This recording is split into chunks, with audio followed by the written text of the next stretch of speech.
His hand closes around her wrist before she can scream. Amara is yanked sideways, off her heels, and slammed back against the marble pillar so hard the breath punches out of her lungs. For half a second, she thinks she's being robbed. Then she sees his face, close, furious, controlled, and realizes the danger isn't behind her. It's him. Don't move. Low, his forearm braced against the pillar beside her head, boxing her in. Don't look at the door. Get your hand off me. There's a man by the champagne table who has been watching you for the last 4 minutes like you're a problem he needs to solve. I'm removing that problem. His eyes cut sideways, once fast, then back to her. Which means right now, in front of everyone in this room, you are my fiancé. Amara's whole body goes still, not from fear, from the sheer, absurd weight of the sentence. I'm sorry, I'm your what? Smile, you just said yes. Somewhere behind him, a camera flash goes off. She doesn't smile. She shoves him hard, both palms flat against his chest, and he lets her, steps back easy, like he expected it, like her anger is just one more variable he already priced in. I don't know you. Her voice shakes with adrenaline, not tears. I have never seen you before in my life. T-Min, he says it like it should mean something. When her face stays blank, something flickers behind his eyes, surprise, maybe respect, gone as fast as it came. You really don't know who I am. Should I? A woman in a silver gown nearby is already typing on her phone, not even bothering to hide that she's watching them. He steps closer again, voice dropping so only she can hear it. In about 90 seconds, 4 different people in this room are going to post that photo. By morning, it will be everywhere. So you have 2 options. You can spend the next hour explaining to a room full of very dangerous, very bored people why a stranger just grabbed you, which will get you a lot of attention you do not want. Or you can let me buy you a drink, and I will explain everything, and it will be worth your time. Worth my time. Amara Bailey. Her name, like he's had it memorized for longer than tonight. Senior at UHA, pre-med, currently 4 months behind on a hospital bill for a woman named Denise Bailey, your mother. The room tilts. How do you? Because I've been looking for you for 3 weeks, and I found you an hour before I needed you. She's still frozen against that pillar, still feeling the ghost print of his hand at her wrist, when I need to pull you in close for a second. Because if your stomach just dropped the way mine did the first time this story was told to me, you're exactly where you're supposed to be right now. Some of you have been with me a while, sitting through every one of these late at night. Some of you just landed here for the first time tonight. Thumb stopped scrolling because something about that first scene wouldn't let you keep going. Either way, I'm glad you're here, queens, both the ones who already know how I tell these stories and the ones finding out for the first time tonight. Tell me where you're watching from, your city, your country, whatever you've got. I want to see how far this one travels. And if you want to be here when it cracks open all the way, and it does, sooner than you think, go ahead and like this and hit subscribe right now before we go back in, because I'm not stopping to remind you twice. Now come with me, because she still doesn't know the half of what she just walked into. They don't talk in the car. Amara sits with her clutch bag gripped so tight her knuckles have gone pale, watching Soul blur past in gold streaks, and T-Min sits across from her, ankle crossed over his knee, scrolling his phone like this is a Tuesday. Like he hasn't just detonated her entire life in one sentence at a party. You're not going to ask me anything, finally, not looking up. I have about 40 questions. Ask them. Who are you? I run a company, several. My family's been in Seoul 4 generations, and in 6 months, control of everything my grandfather built passes to either me or my cousin. The board doesn't trust a man who isn't settled. Marriage, or the credible promise of one, was never optional. So you need a fiancé the board believes in, one the tabloids can't dig anything out of. That's me. Because I'm a stranger. Because you're clean. And because I already know exactly what you need, and I can give it to you faster than anyone else on earth. A short, disbelieving laugh. You don't know what I need. $41,200. He doesn't blink. What's left on your mother's bill after her insurance denial last month? I can clear it by Friday, all of it.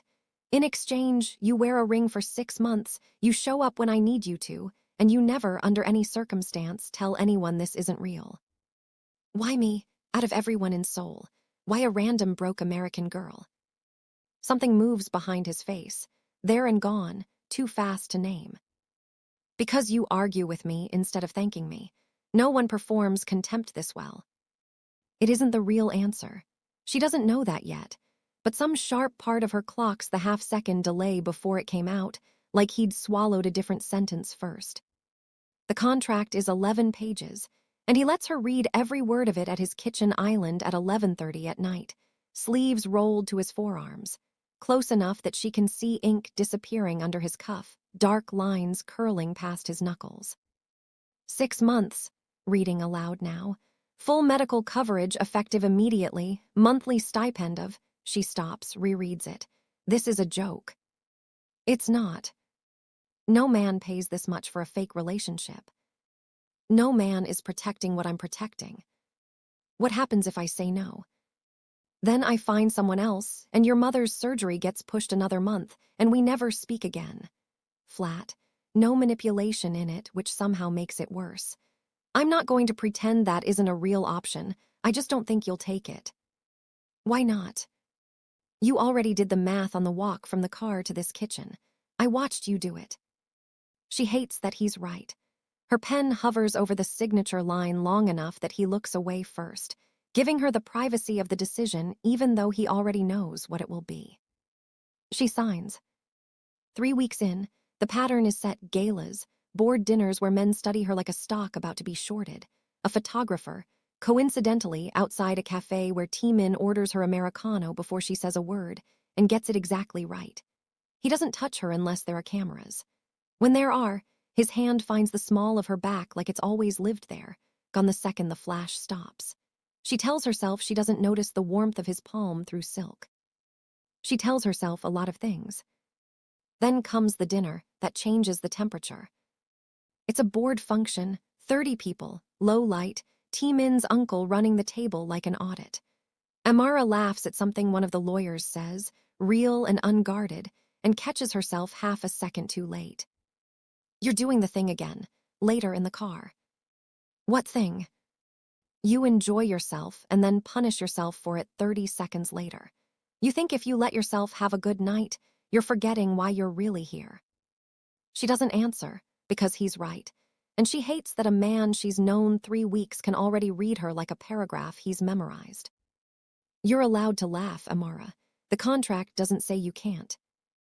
It's the first time he said her name without an audience. She notices. He notices her noticing. But the same night at that same dinner, his uncle pulls him aside in full view of the room, voice not quite low enough. The girl is good, convincing. But convincing isn't enough anymore, T-Min. Yiwook has been telling the board you rushed this engagement to hide something.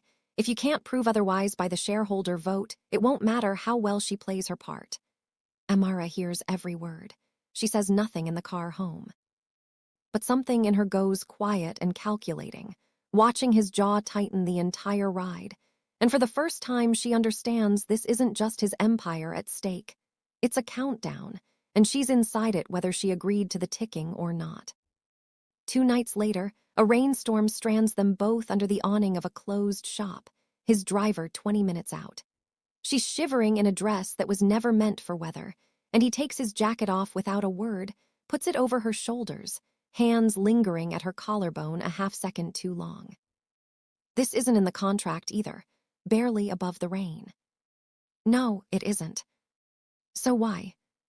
He looks at her mouth, just once, long enough for her to feel it in her whole body, then looks away, jaw tight, like a man holding a door shut with his own weight. T-Min. Don't, not yet, not like this. Like what? Like something that started as a lie. It isn't a rejection. It's the opposite, a man telling her he wants it real before he lets himself have it, and that terrifies her more than if he just kissed her and let it stay complicated. Neither of them sleeps that night. The shift comes with a locked door. She's not looking for anything, just a phone charger in the study she's never been allowed into, at 1 in the morning while he's out on business he never explains.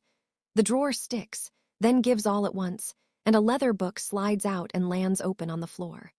A photograph falls with it. A woman, younger, elegant, unmistakably his mother, standing beside a man Amara has seen exactly once before, in a photo her own mother keeps on the mantel at home. A man who's been dead 6 years. A man she spent 6 years believing abandoned them. Her father, standing beside T-Min's mother like they knew each other well. She's still staring at it when she hears the front door. "What are you doing in here?" Flat. Not cold like their first night, cold like a door slamming somewhere far away. Who is this man?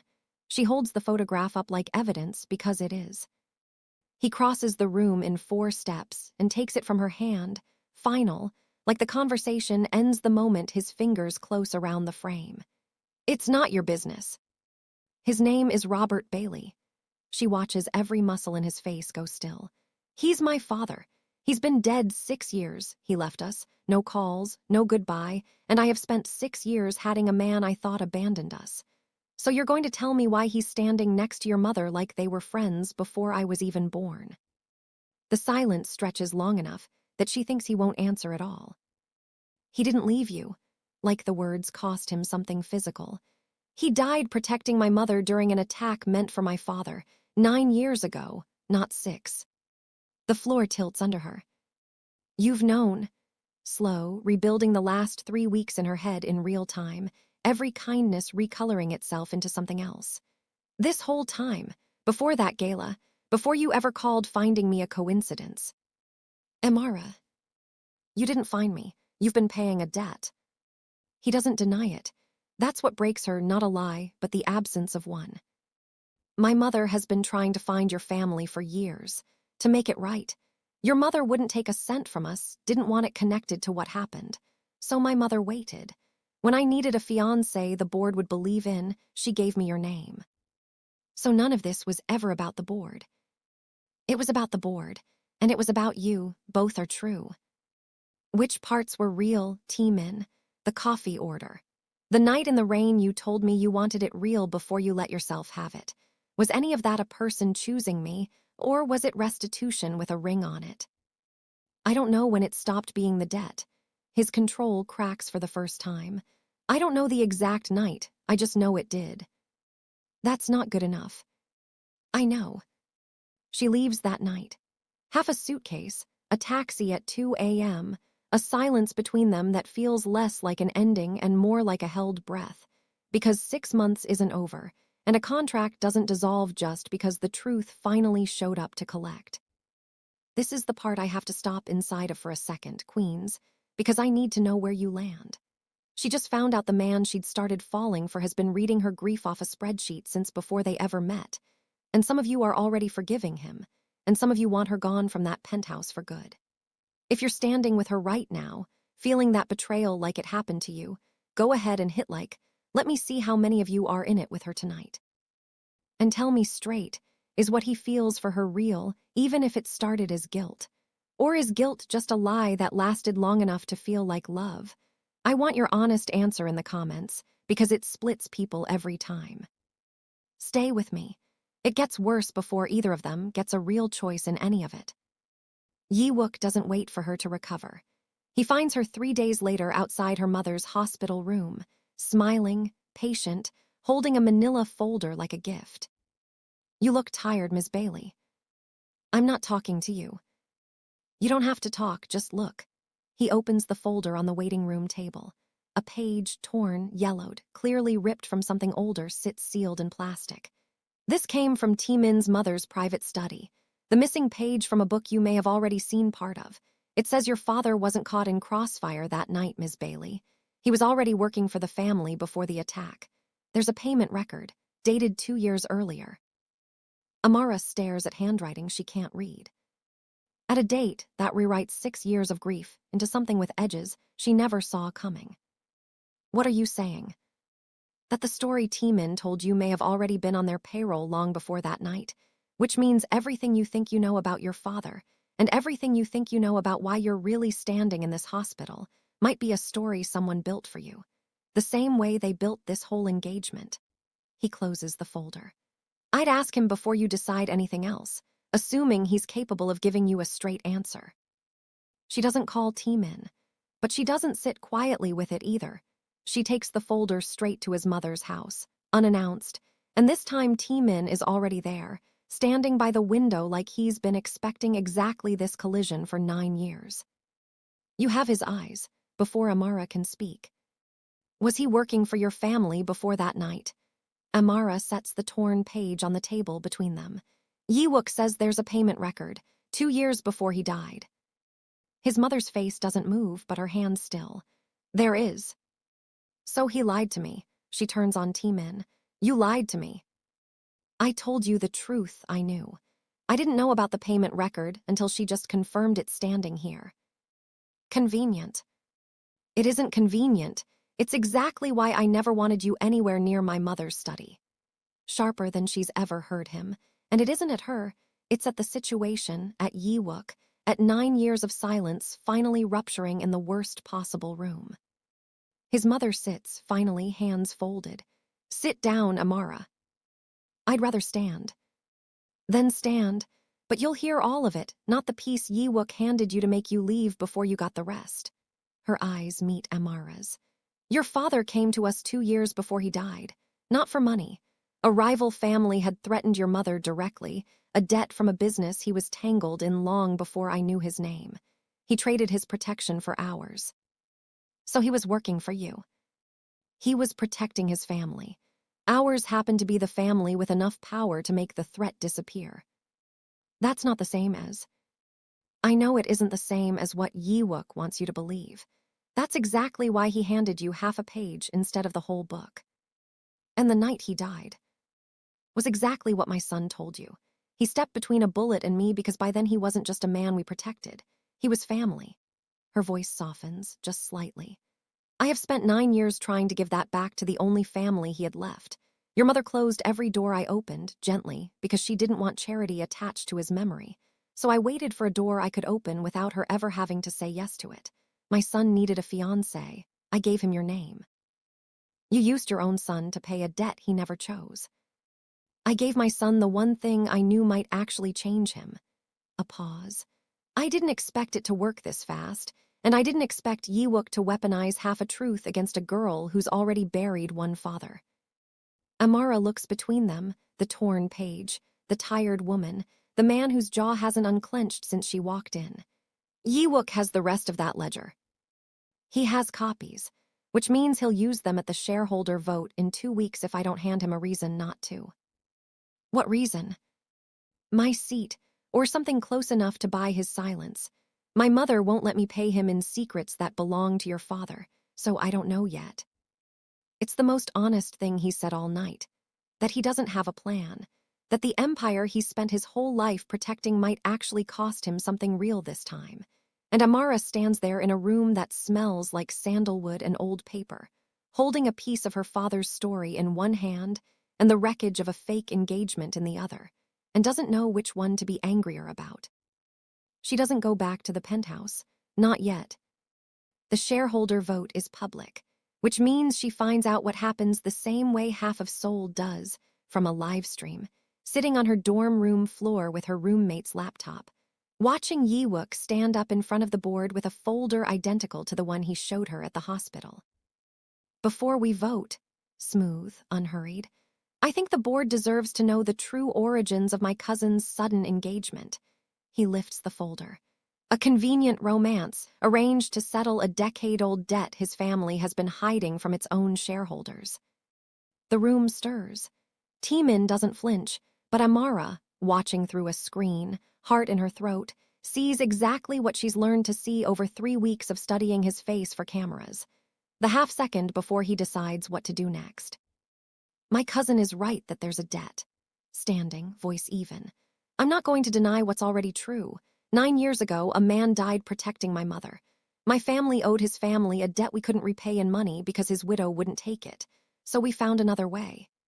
He doesn't look for Amara in the room because she isn't in it, but Amara, watching, feels every word land like it's aimed straight through the screen.